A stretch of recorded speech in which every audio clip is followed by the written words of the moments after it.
Hi Uh, guys. Hi guys, my name is Shane Curry, and with me tonight I have Matt Davey and Gareth Bell. Hi guys. Hey guys. Guys, tonight we thought we'd do something different. We break away from the traditional core tasting that we've been doing. Sorry, wrong way around. There we are. And we thought we'd do something different. So, Gareth, what have you got in mind for us tonight?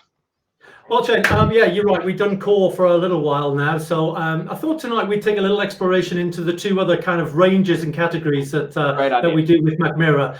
So the first kind of mid-range, upper range we do is something called our seasonal range. Now with this, you get a nice box.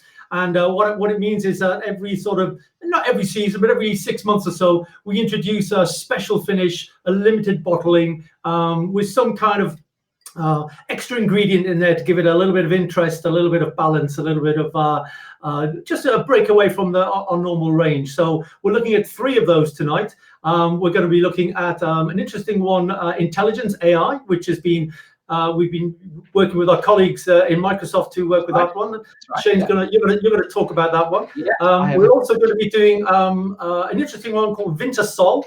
And Matt's going to be talking about what makes that one special. Yeah. I think it's somewhere down in Portugal, but I'll let him come on to that. Then we're going to talk about the green tea, which is our new release, and then eventually onto our top of the range, which is our moments, which you can see there. Moments come in lovely boxes, and they're very limited editions. And we get really nice bottle design. I'll talk through all about that when I get onto that. So we're going to go through the moments range and the intelligence range. The moment we're doing tonight is EFVA, which is EFVA. I'll explain what that means later on. But the big news is that for those of you watching tonight, you will get a discount code that gives you 20% off the price. 20% of the price of the web shop price tonight on Co.uk. And there's a discount code. It's not difficult. It's the day of the week. But there you go. So it's Friday, is it? No, it's Saturday. Saturday. This is not recorded. This is live. This is live. So yeah, a great discount on there. Yeah, the seasonal range comes in. Gareth, yeah. Did you say 20% off EFVA?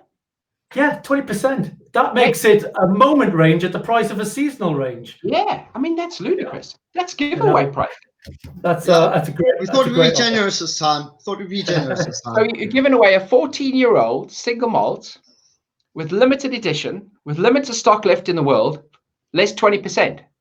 Yeah, and once we've explained how good it tastes later on, I'm sure the orders will be rattling in, I tell you. That is an absolute winner. Sorry, back to what you were saying about the seasonal. Sorry, Becca. No worries. So the seasonals, we tend to do something a little bit special with the bottles. So like green tea, we've got a little label. We do some of the sort of labeling on there, extra nice little images. The bottles have got little dimples in the bottom, which are meant to represent the thumbprints of the 8 founder members. We always have our little logos on the top and on the bottom. So it's a really nicely well-designed bottle, and it has high-quality liquid inside there for the seasonal ranges. They tend to come with winter and summer, so that they're the themes, but we go through a whole range of finishes. Interesting that our Chief Nosing Officer, Angela, she chooses to use cloudberry wine, raspberry wines, sauternes, loads of different things to finish and provide interesting, but always with a balance. So the seasonal ranges, normally around about 5,000 to 6,000 bottles sell worldwide. The moment ranges, they're very exclusive. They're down to about 1,500 maybe. The one that we're doing tonight, I think, is a couple of 4,000 actually. The one tonight, quite a good run on the EFVA one. They're normally about 1,000 to 2,000, so they are limited and not really readily available until not much stock left of those, and they come in maybe once a year or twice a year. So they're kind of like our top of the range that we do, and very much sought after items. We have a little well, it's not a gimmick, but around the top here, this is a used inner for a bike, in a tube for a bike, and it holds on the label on the side of the thing. So these labels become collectible after a period of time. When the bottle's done, the inner tube comes off. Got a little packet of seeds on the top there, the barley. I'm not sure that's the real barley that was used in the run. I suspect not, but still it looked. And There's always something special about the bottle, and the bottle tonight you'll see has got an absolutely fabulous heavy silver cap on, and we'll explain about that. We'll explain about later. Anyway, people probably who haven't tuned in for the first time might know not much about Mackmyra. So Shane, maybe you could tell us just a little bit about the history of Mackmyra. Sure, thanks, Gareth. We'll start, I suppose, at the beginning. So, yeah, you're quite right, Gareth. If you look at the bottle, they all have the indent. So there was 8 founding members, and they were all university friends, and they would meet every year and go skiing at one of their fathers owned a ski lodge. And one of the golden rules was you can use the lodge, but you have to clean the snow off the roof and the pathway. So when I come up, I don't have to go through that. So they duly did, and then with them they took a bottle of whiskey, all of them, and that was 2 passions: skiing and whiskey. In 1998, they went up there, and they sat around a fire, and they all said, "Well, why don't we make our own whiskey?" There you can see some of the founding members. There's 3 of them. In fact, the guy in the middle is our ex-CEO, yeah, they decided to make an application to the government. And anyone who knows anything about Swedish whiskey will understand, or Swedish alcohol will understand, there's a huge embargo in terms of what you're allowed to do and what you can't do. So the government kind of dictates what is allowed and what isn't allowed, and you have to buy all the alcohol through the government. It wasn't so long ago that everyone was given an allocation of units of alcohol that they could consume once they reached a certain age over a weekend or a week. And that was the allocation. So they've come a long way. Anyway, so I digress.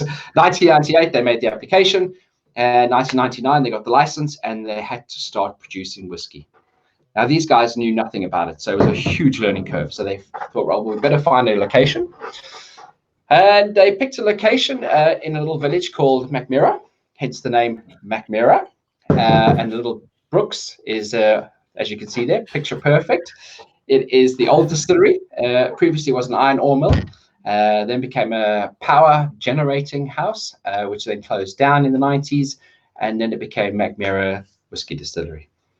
That went operational from 99 to 2009, when they commissioned the new distillery. So from 2009 to 2012, while they were commissioning, they started to move the whole process across to the new distillery, which is our gravity-fed distillery. This is state-of-the-art distillery, stands in a place called Gävle, which is about 150 kilometers north of Stockholm. It's about 15 kilometers from the old distillery. It's in the woodlands, as you can see. It's 35 meters high. It's gravity-fed distillery. It was the first in the world. It's all run by biofuels, and the off products they use to run the electricity of the distillery. They've since built a visitor center there. We do all our own peating and malting on site. We converted a 40-foot container, and what we did was we put a smoker attached to the container, and we put a mesh floor in, and we do our own peating and meshing on site. There's a picture of it. Thanks for that, Matt. There's the guy who built it, and he's just opened the door. As you can see, the smoke's pouring out. Are you sure that's not the sauna? Are you sure that's not the sauna who's just come out of there? No, that is the smoker. And behind him is actually where the fire is. And they do something different with the peat there. We put juniper twigs on it, and it adds a different flavor process. If you saw one of our early videos, you know about that. But juniper is found, it grows locally, and it's been used traditionally in the seasoning of meats, particularly fish, for many years. So it was a natural progression to make it for the whiskey. In fact, everything we use in the making of our whiskey is local, 50 kilometers in radius to the distillery. So local barley, local wheat, local yeast, local wood, local water. In fact, the water we pipe from the existing brook in Mackmyra to Gävle, and everyone to save. Here's a handy thing. It's downhill, so we don't even use a pump to pump it. We just pipe it all the way to the new distillery, and we use the exact same water. So same water that went into the original distillery is now being used in the new distillery. And since us developing this new distillery, we've also built a visitor center there. We have an underground warehouse there, so people can go and visit. And we also were the founders of building this distillery. I believe there's 2 or 3 in the world now, and with more coming online because of it being eco-friendly, because it uses less manpower, yes, energy to run, 45% less energy, and it's so self-sustainable. So it's state-of-the-art, and would you know, we put a bar on top. So if you go to the distillery, make sure you go to the bar on top. Doesn't matter what time of year you go. If you go in winter, you can see over the forest and all the snow. If you go in summer, you just have a look out over the fire. It's beautiful, Gareth, Matt. You have to go. In fact, you were supposed to go this weekend, weren't you, Matt? Gareth? This very weekend, my flights were on Sunday, and I haven't got the refund from them because Apodo will not answer their bloody media phones anywhere. So anyway, don't get me started on that. But thanks for the introduction there. But you're thinking about actually going again, aren't you? Yeah, absolutely. As soon as I want to get there and see it, look. I've heard wonderful things about it, and certainly the output that we're drinking is fabulous. But I'd like to go to the source and really see the local. The French call it terroir, where it's made, the people, the passion, the energy behind it. So yeah, that's Mackmyra. So let's talk about our first whiskey tonight from the seasonal range. Shane, you're going to do intelligence, aren't you? Well, it's there's a twist. Or is it AI? What do we call it? I don't really know, Gareth. AIO1, I think, is what we really call it. If you have a look at the label, I don't know if you can see that. It's which way is it? That way. AIO1. Yeah, that's it. Ooh. Intelligence. So, if you look at this bottle, and it's really interesting, the rest of our range comes in a gift box. This doesn't come in a gift box. And the reason for that is it's not really ours. This was a collaboration we did with Microsoft. They help us develop this bottle of whiskey. Now, every whiskey show I go to, everybody says, Microsoft. And you have to explain it. So I'm trying to explain it. So there's a company in Sweden called Fourkind. And with their technology, which is Microsoft Azure Cloud and AI cognitive learning, they managed to develop 70 million recipes for this. Does everyone understand? No. Okay. That is it. What they did was they came to us and they said, listen, we'd like to do a collaboration with you. So we said, okay, great. How would you like to do it? So we sat down around the table and said, well, we've got a better idea. Here's 20 years worth of tasting information. Here's 20 years of sales data. Here's 20 years of cask information. Take it away, compile it, and let's see what the computer would generate as a potential recipe out of that. So they went away. A couple of months later, they came back and they said, right, infantile recipes. Okay, so we said, okay, well, pick 20. So they picked 20. We picked 5 from a list of them.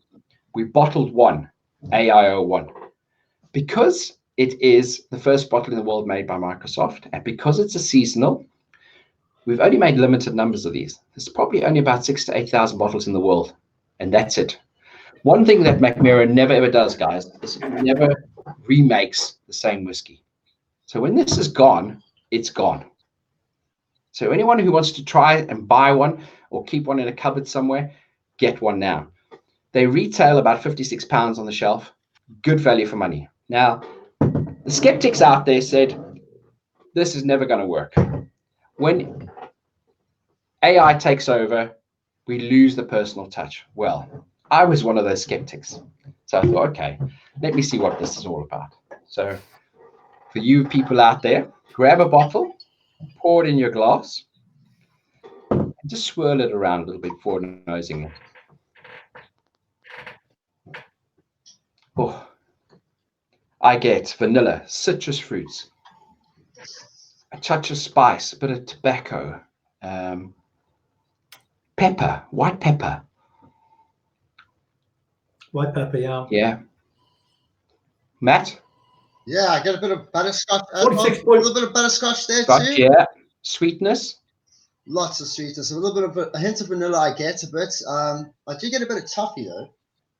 Let's try it, guys. Yeah. Wow. So let me get this right. This is a blended whiskey by Artificial Intelligence. Like, follow to the recipe too, or how did Angela go about actually getting this blend together? So the information was given across to Fourkind. They went away. They used an algorithm called Python. Python generated these recipes, and it gave a breakdown of what we needed to put into each recipe.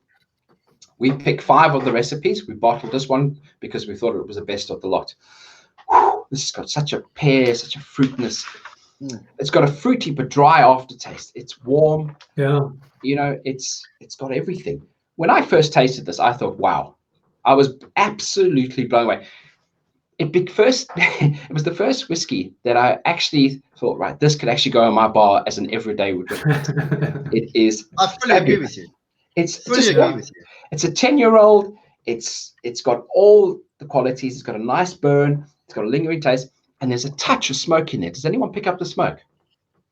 Just a hint just of it. Just right on the end. Yeah. What I love is the fact that it never loses the core DNA of the pear and apples under the undertones. It's still got that blend, that balance that sits with it. A nice peppery white pepper finish to burst, a little bit of smoke blended in, and that smooth fruit flavor just keeps on going through. It's smooth, isn't it, Gareth? It's luscious. It's just it's soft in your mouth. So she used, get back to your question, Matt, she used 100 liters, she used 128 liters, she used 200 liters and 30-liter cask from a range of casks that the algorithm pumped out, and then she used that to blend it and made AI01. And that's it. Amazing. I presume the actual casks themselves, the actual recipe is a bit of a secret. So I haven't seen it published anywhere. No. Okay.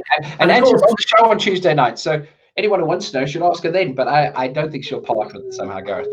But it leads to a question. I've got a feeling that because AI has got AI01 on this bottle, we might see an 02, 03, 04 sometime in the future. But we're normally the last to know about these kind of things. Everything's kept very, very much hush-hush about our future catalogue and what that might happen, because these things take a long time to happen. You know, we've got to source the type of, come up with the idea, source the ingredient, and we've got to then maybe finish barrels in that ingredient, and then we've got to put the whiskey in the barrel to take on the finish. And so these things are a long time coming. So they're normally, I would imagine, maybe 18 months, 2 years, 2.5 years in advance. But we'll ask Angela on Tuesday when we see her, because I'd like to know what goes into all of that planning. Yeah. And again, it's a 46.1% ABV. It's a 10-year-old.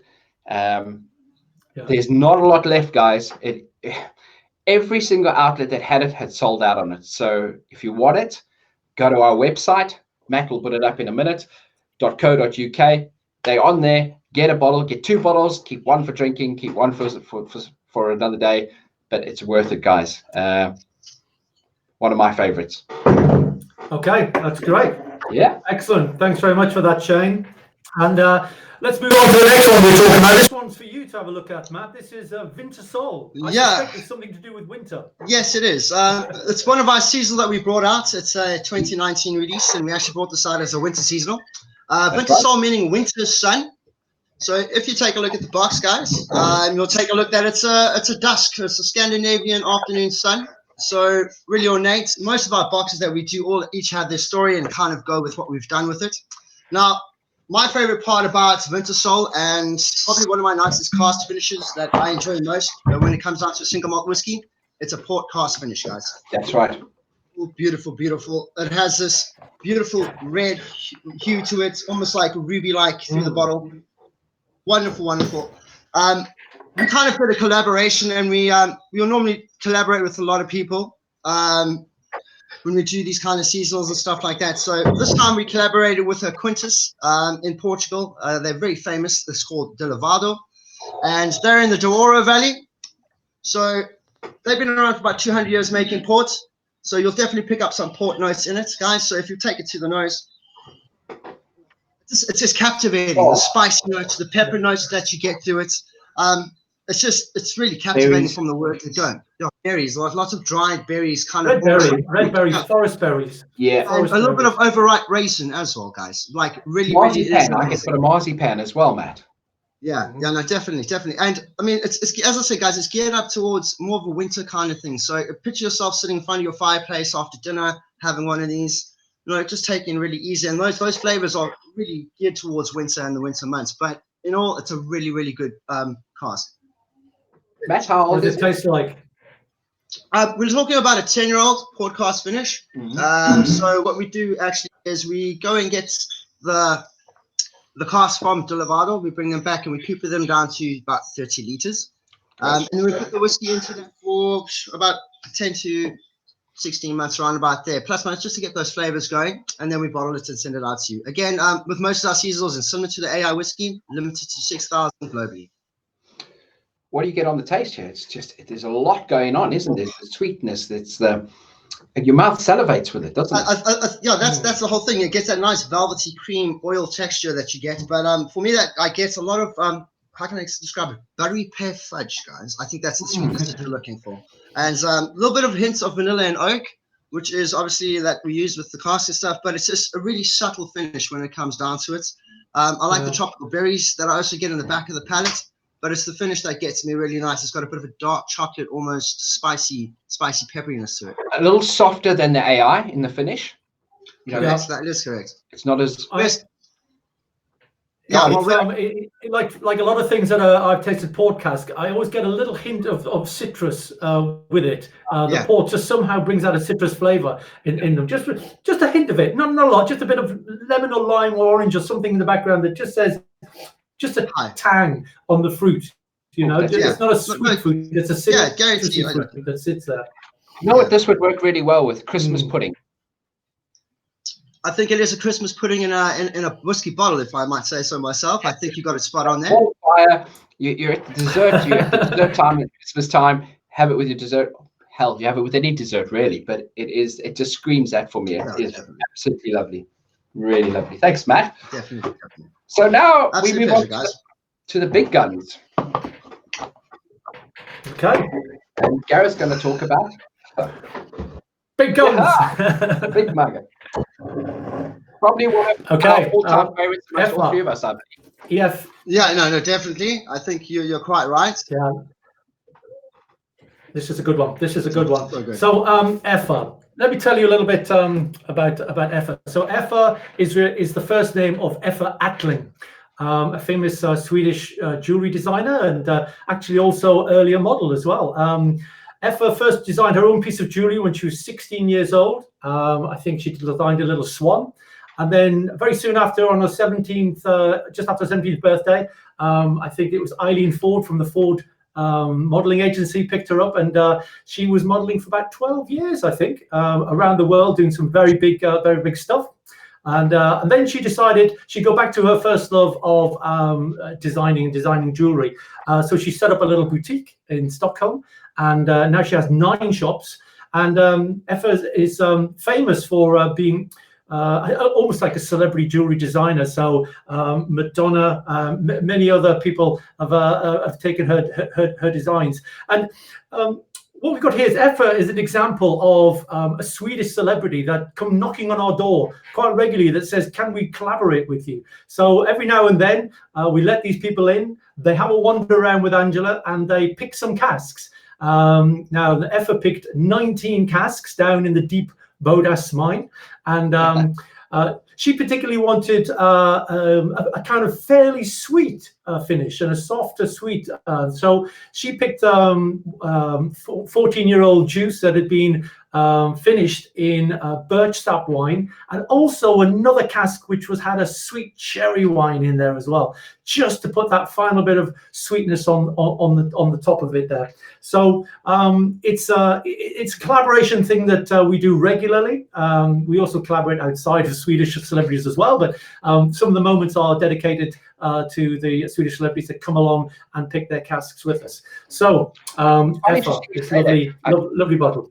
Gareth, Bodas, just while you're on it, I mean, you know that Bodas is a mine that was initially used by Sandvik to test iron ore machinery, 50 meters below ground and about 50 kilometers from the distillery. Then it became a mushroom farm, and then we got our hands on it. And so it now is where we store our bulk of our stuff. And yeah, hence Bodas. And it's there because it's a constant 12 degrees, I believe, the whole year round, and sheltered from those nasty Swedish winters. So it keeps the old angel share at bay and a nice common area.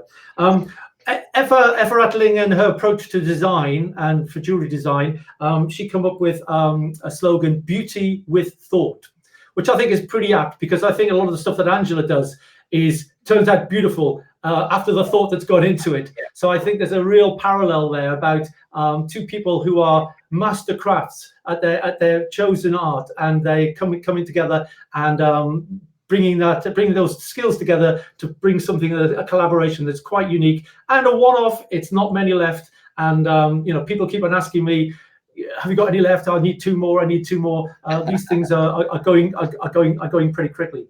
So what is it about? It's bottled at 46.3 3, which is 2 points just above everything else, which is slightly unusual because most of the stuff we do is 46.1. I'm not sure why it's got that little bit of extra oomph on there. And there's a great shot, thanks Matt, of this beautiful beautiful cork on the top, really heavy silver embossed. It really does, is. yeah. It does, yeah. Very ornate. It's a beautiful thing on the top of there. And this it just elevates the bottle design and really adds the touch that Effa, from a design point of view, would want. Limited to 4,111. Thanks for the little hint along the bottom there, Matt. Cheers, no problem. Cheers for that.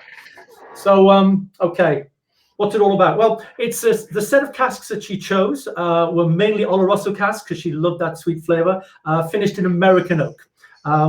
So it's not surprising. You have a look at it, and it's got that hint of darkness around it. Got that nice deep gold blend, but when you get your nose on it, the sweetness, it's just like a summer meadow. A clover, floral, honey, very florally, very delicate. There's nothing violent inside there. Maybe this reflects the soul of Effa. I don't know that she's a delicate soul, but that's such a sweet blend. It's almost like honey in a glass, isn't it? Yeah, that's what I'm saying. It's got clover, the honey, clover honey, that sort of just spread on bread, and you can taste it in your mouth. A bit of a hole on toast. Do you think it's got anything to do with the birch sap wine finish cask? Oh, absolutely. I mean, the birch sap is one of the more unusual wines that Sweden do. I'd never heard of it before I joined Mackmyra. But I think the cherry wine on the top just adds that little bit of edge, almost a slight acidity to the end of the sweetness. But yeah, that's certainly on the nose. And remember, these are they use casks which are 30 liters upwards, so they've got some really mature stuff inside here, which has really taken on the content of the barrel. So, guys, I see you've got it in your mouth already. I'm not far behind you. Here we go. What a roller coaster ride on my palate. It's just the flavors, everything's just. You get all the sweetness on the nose, and then this woof of this powerful 14-year-old whiskey. 19 different casks. In fact, you're quite right. Angela did an interview on how this was made, and it's on YouTube actually. And the part which gets to the 19 casks, they've sped up. So she goes, and the 19 casks. So still a secret to this day, I see. Yeah. So she's not parting with it, but what a whiskey! I mean, 14 years, 19 different casks. It's a massive slab of fudge. It's so sweet. You're in your mouth. It's so mouth-watering, so mouth-filling. You're sitting there chewing it for like 3 or 4 seconds before you start to explain what's going on. There's just a wash of flavors, but a great balance. It hasn't got a peppery high. It's not a spiced high. It's just a nice, smooth wodge that sits across your palate. Bit of tobacco, such a wonderful whiskey. But the smoothness of it being so old. Yeah, the smooth. I think that's what got me the most is how smooth this whiskey actually is for a 14-year-old. When people say, have you got any aged whiskey? We don't generally have any aged whiskey, but when they try this, particularly whiskey connoisseurs or people who love Scottish whiskey, they are blown away by this. It's got everything on here. Yeah. Dan Humphries just come on, and he said, "I love Effa, a beautiful drop." Thanks, Dan. Yes, I agree with you. Yeah. And I don't know. I just get a slab of chocolate as well. It's igniting all the senses. That's saying, when you crave for sweet stuff, and a lot of people are craving for sweet stuff now, and when they've got plenty of time to burn. But when you just fancy something sweet, this is just a real pleasure. Is there such a thing as a dessert whiskey? I don't know. If there was, this would be it. We've had breakfast whiskey. We've got a breakfast. Yeah, I was just about to say we've got a breakfast whiskey. Why can't this be the dessert whiskey? I think you're quite accurate there. Spot on, Gav. I think that would be beautiful with a little sort of just a tiny little highly chocolate dessert or something like that. But a wonderful effort and one of the great examples of the Moment range. And to get 20% off this tonight, guys, I tell you, it's an absolute steal. Really, 20%. There's not many left. What's that code again? Is it Friday or Saturday? Sunday. Sunday, Friday. Saturday night. That's all right. Excellent. So, any more? I think we'll wrap up there on the EFA. Is there any more questions you guys had on EFA for me, or are we done there? Why do they use the bicycle tube? Can you touch on it, Gareth? With the bicycle tube, it's a little bit of a gimmick, but it's kind of like emphasizes our effectively reuse credentials, our recycling credentials, literally recycling. Do you get that? The cycle in the tube is strapped around here, and when that comes off, this is just a loose label that's held on with the tire on there. So it's one of the quirky things I just love about Mackmyra. A lot of attention has gone into the design, not only of the liquid inside, but the thought, the presentation, the whole thing has been put together with a lot of thought. What's it called? Beauty with thought. That was the line. Yeah. So it's a thing of beauty that comes out after a lot of thought. So an excellent one. Get your 20% off while you can. Correct. Remember that discount code Saturday. Saturday. Don't forget. Sweden, okay. To add up what you said, I don't really want to. In Sweden, they recycle glass, so they collect these badges because these are such limited editions. So people whiskey, they don't keep them, and they just keep the badges. So it made it easy to take off and keep on. Another way, quite right, recycling. I see Richard Meekins come on and said, I tried EFA in 2018, and this is the whiskey that made me love Mackmyra. Well done. Thank you, Richard. I don't want to put this down to go on the next one, but we have to. We're running out of time. Let's go on to our last one. The last one tonight, back to the seasonal range, this one. We're all going to kind of have a go at this one, but this is our brand new release, Grunte, which is easy for me to say, but it's green tea to you and me. Japanese green tea, Grunte. That's a great explanation. So we've got, just a heads up, on Tuesday night next week, we've got the lady herself, Anja Diorazio, coming in to tell us all about how this one was formed and put together. But essentially, green tea is a blend of 4 Japanese green teas to make a nice liqueur, put inside a cask, and then the 8 to 10-year-old liquid, Oloroso liquid, was then matured in there for another 18 months. That's so right. Green tea on there, and I love the little tea leaf that's on the side of the bottle there. I don't know if you guys have seen that on the side of the bottle.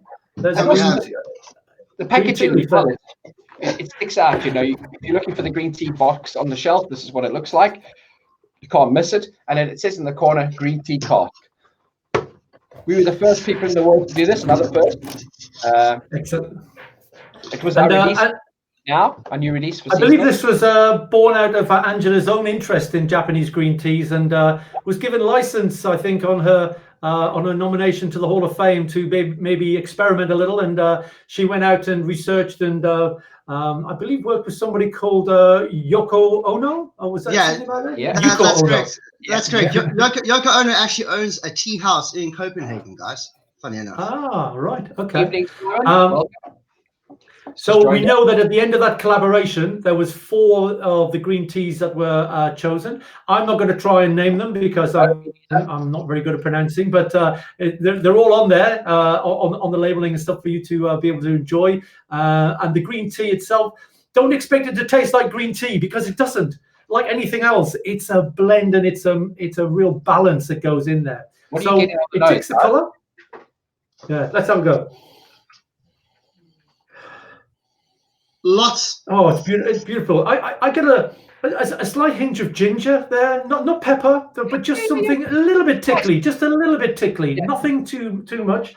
But then you do get that kind of green, the green by the herbies, the herbiness. Yeah, I also pick up a lot of floral notes, guys. I get apple. Yeah, that's there. Yeah, tiny hints of apple, but a crisp, almost like a crisp green apple. Such a sweet. Mm. Yeah, comes through.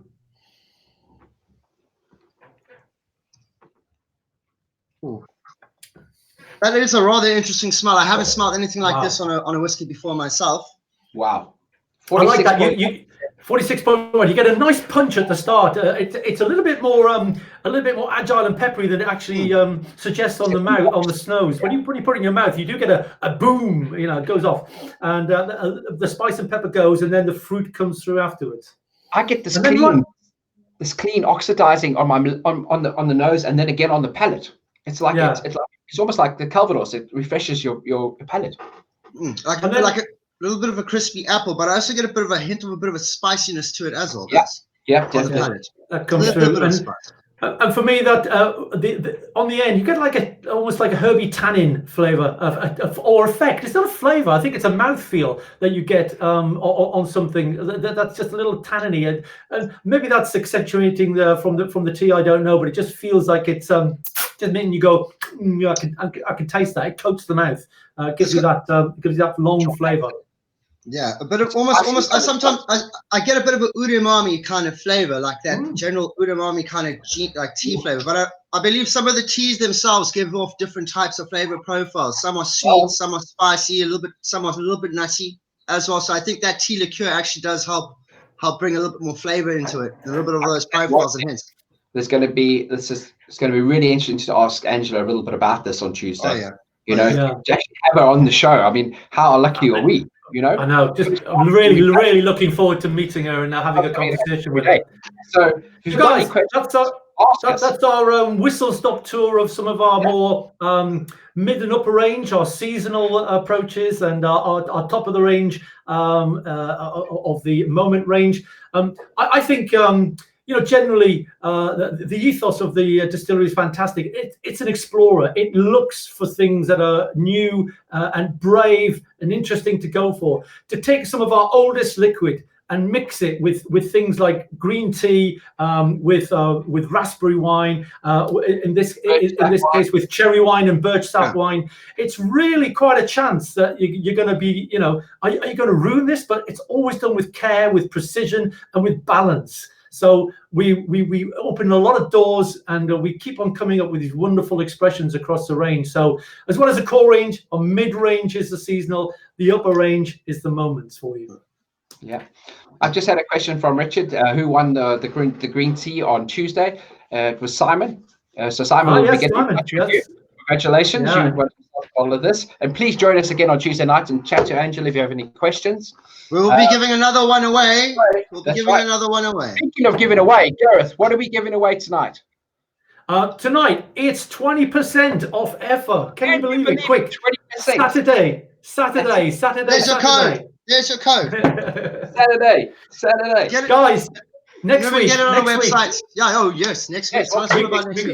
We got a very packed week next week. A lot of events. Tuesday night, as we've mentioned many times, we're seeing our Chief Nose Officer Angela. She's going to come on and tell us all things about green tea, grunte. 7:30 on Tuesday GMT, and on that night, I believe we're giving away a bottle of green tea. Correct. Not sure what the competition is yet, but we'll inform you on that one. Wednesday night. A great bit of fun. It's been 40 years since our old colleagues Motorhead released their album in the 70s and 80s, and we've done bottlings with Motorhead and Scorpions, so we're going to have a bit of fun on Wednesday night, and we're going to do a bit of an 80s retro heavy metal throwback night and look at the release that we did for Metallica. For Metallica. We haven't done that one yet. One day we can do this.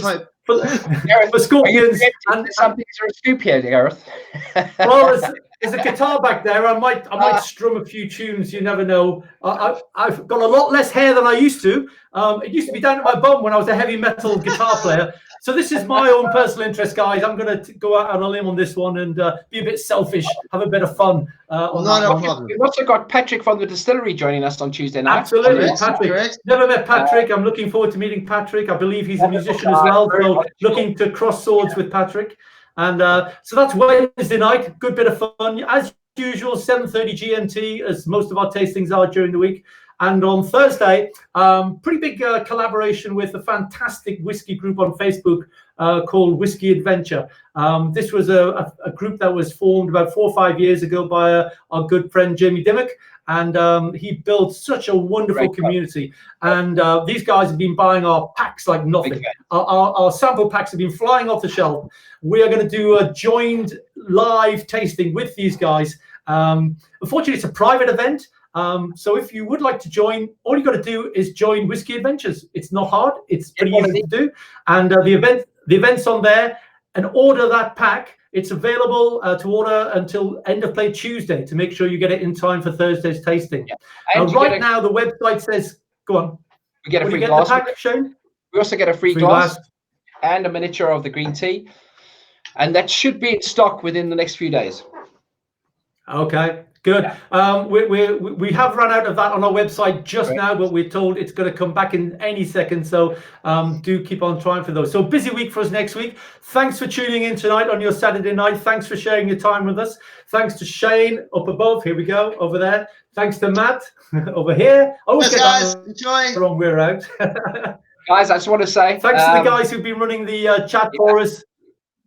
Yeah, Richard and Dan, thanks very much, boys. Yeah, Dan. Guys.